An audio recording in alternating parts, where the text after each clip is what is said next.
सभी को info.com news का नमस्कार और बहुत बहुत स्वागत। हिंदुस्तानी आवाम मोर्चा के राष्ट्रीय परिषद के शिविर के दूसरे दिन डॉक्टर संतोष कुमार सुमन को फिर से राष्ट्रीय अध्यक्ष चुने गए। साथ में पार्टी के प्रधान महासचिव के तौर पर राजेश कुमार पांडे एवं कोषाध्यक्ष के तौर पर ऋषिदेव रिक्सायन को भी निर्विरोध निर्वाचित घोषित किया गया। निर्वाचन पदाधिकारी एवं पार्टी के संरक्षक पूर्व मुख्यमंत्री श्री जीतन राम मांझी के समक्ष जीत का सर्टिफिकेट दिया गया। पार्टी के कार्यकर्ताओं ने डॉक्टर संतोष कुमार सुमन एवं अन्य पदाधिकारियों के निर्वाचन होने पर ढोल नगाड़े के साथ झूमते गाते फूल मालाओं से लाद दिया। राष्ट्रीय परिषद में कुल महत्वपूर्ण 9 प्रस्ताव पारित किए, जिसे पूरे परिषद ने हाथ उठाकर अपना समर्थन दिया।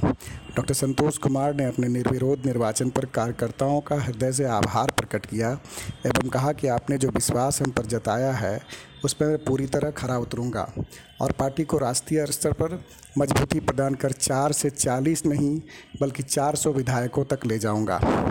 इसके लिए हम सबको मिलकर भरपूर मेहनत करने की ज़रूरत है एवं जनता के बीच हम घूम घूम कर मिल रहे हैं। उसी तरह से इस अभियान को अनवरत जारी रखना होगा और फिर नवंबर के आखिरी सप्ताह में पटना के गांधी मैदान में एक ऐतिहासिक जनसभा का आयोजन करके गरीबों की ताकत का प्रदर्शन करना होगा। तब जाकर सियासत के आका हमारी ताकत को समझ पाएंगे। वोट हमारा, राज तुम्हारा अब नहीं चलने वाला है। भीख में मिली सत्ता की छोटी हिस्सेदारी से गरीबों का कभी भला नहीं होने वाला है। सत्ता की बागडोर अब हम अपने हाथ में लेंगे।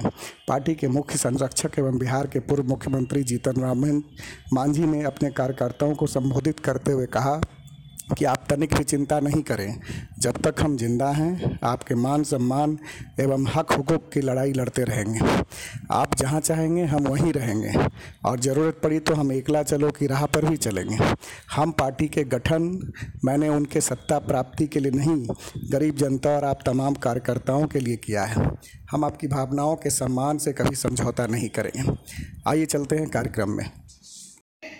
शक्ति सामंत निर्वाचित पदाधिकारी के रूप में 1 तारीख को माननीय राष्ट्रीय अध्यक्ष के अनुरोध पर सहमति दिया था और राजेश रंजन जी सहायक निर्वाचित पदाधिकारी हैं और 1 तारीख को ही इससे संबंधित निर्वाचन आयोग के निर्देशों का पालन करते हुए नियमानुसार उन सब बातों की घोषणा कर दी गई थी जो इसके लिए निर्वाचन के लिए आवश्यक है।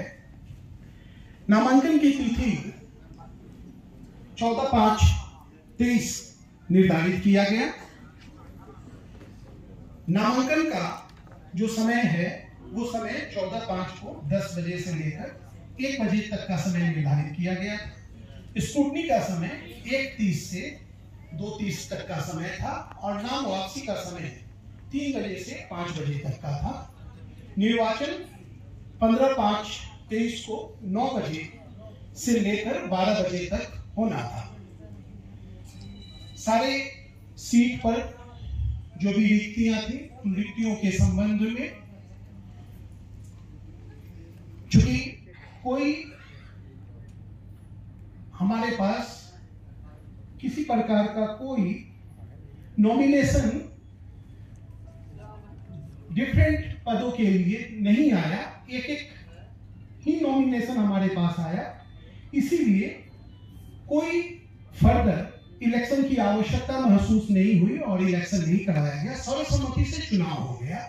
मैं 3 नामों की घोषणा करूंगा और वो 3 नाम हैं। पहला नाम है कोषाध्यक्ष के लिए, राष्ट्रीय कोषाध्यक्ष के लिए कामता ऋषि आसन का।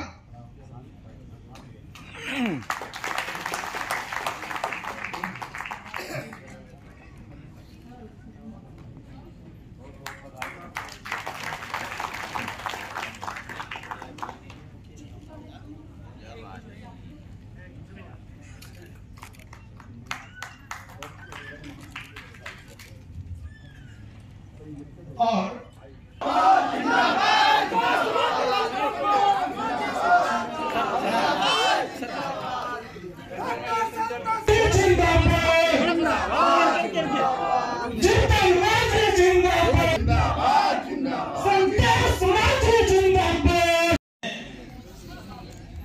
संस्थापक महोदय और राष्ट्रीय अध्यक्ष जी दोनों को सुना। अब हम लोग पार्टी के अंतिम पड़ाव की तरफ हैं।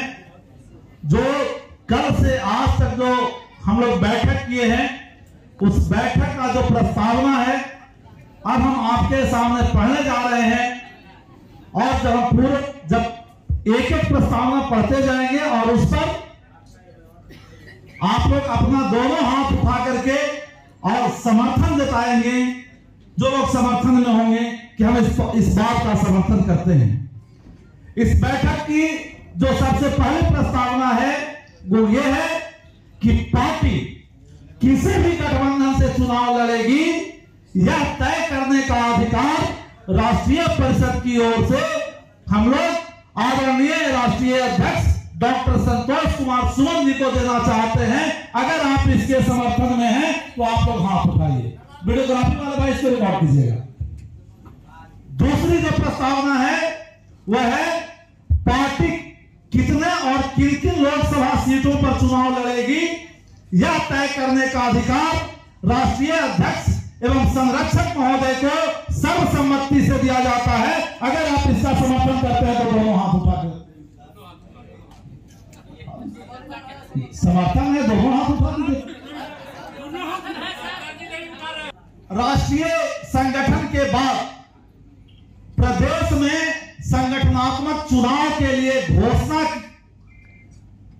प्रदेश से लेके जो भी संगठनात्मक चुनाव है हमारे पंचायत तक, उस संगठनात्मक चुनाव के लिए घोषणा करने का अधिकार हम लोग राष्ट्रीय अध्यक्ष जी को देते हैं। आप इसके समर्थन में हैं तो हाथ उठाइए।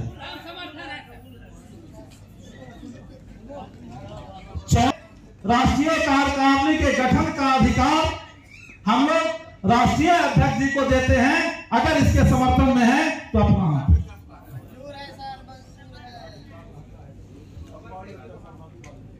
अब पांचवा जो प्रस्ताव है, भूदान जमीन भूमि हकबंदी से मिली जमीन एवं बिहार सरकार के जमीन को भूमिहीनों में वितरित कर अनिवार्य रूप से कब्जा दिलाने का प्रस्ताव किया जाएगा। एक दूसरा है बिहार एवं समस्त भारत के दलितों के लिए अलग शमशान घाट का प्रबंध कराने का प्रयास पार्टी करेगी। तीसरा है पूना पैक्ट के तहत पूना पैक्ट 1932 के प्रस्ताव के अनुरूप दोहरी नागरिकता की व्यवस्था के लिए पार्टी प्रयास करेगी। चौथा है निजी क्षेत्र में आरक्षण की व्यवस्था के लिए पार्टी प्रयास करेगी एवं उच्च न्यायालयों में आरक्षण की व्यवस्था के लिए पार्टी प्रयास करेगी। अगर आप इसके समर्थन में हैं तो हाथ उठा करके और समर्थन कीजिए। बहुत धन्यवाद। सर्वसम्मति से सभी प्रस्तावों को पारित किया गया। अब बस छोटी छोटी दो